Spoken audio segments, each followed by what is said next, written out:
అందరికీ నమస్కారం అండి. నేను కీర్తి ప్రశాంతి ఖమ్మం నుంచి వచ్చాను.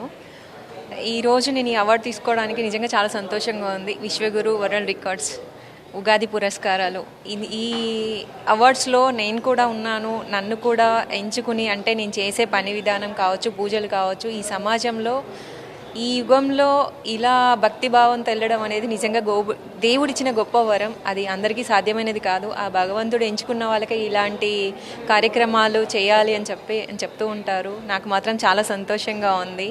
రాంబాబు గారికి నిజంగా చాలా థ్యాంక్స్ చెప్పుకుంటున్నానండి. చాలా కృతజ్ఞతలు. ఈ అవార్డు తీసుకున్నందుకు చాలా హ్యాపీగా ఉంది. ప్రతిదీ కూడా నా మెట్టు ఎక్కడం అనేది ప్రతిదీ అమ్మకే అర్పితం. ఈరోజు ఈ అవార్డు తీసుకున్నాను. భక్తి మీద ఎవరికైతే నమ్మకం ఉంటుందో వాళ్ళందరికీ ఈ అవార్డు అంకితం అండి. Thank you so much madam. మీరు అలాగే మేము గతంలో కూడా మేము చూసాం 108 కలశాలతో అమ్మవారికి పాలాభిషేకం చేశారు. సో అంత డెడికేషన్గా మీకు చిన్న వయసులోనే ఎలా చేయాలి అనిపించింది? అంటే నేను చిన్నప్పటి నుంచే పూజలు చేయడం నాకు ఇంట్రెస్ట్. ఫొటోస్ ముందు, తర్వాత గుడ్లకు వెళ్ళడము, అలా ఎదుగుతూ విగ్రహాలకు చేసే స్థాయికి నేను వచ్చాను.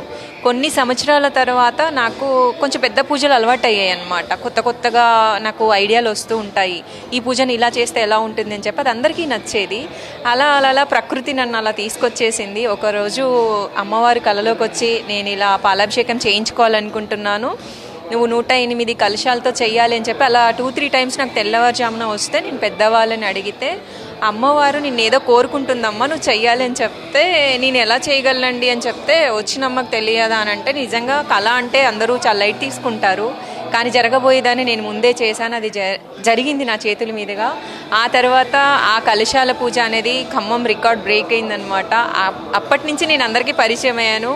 ఆ పరిచయము ఈరోజు ఇక్కడ అవార్డ్స్ తీసుకునేదాకా వచ్చింది. Once again congratulations.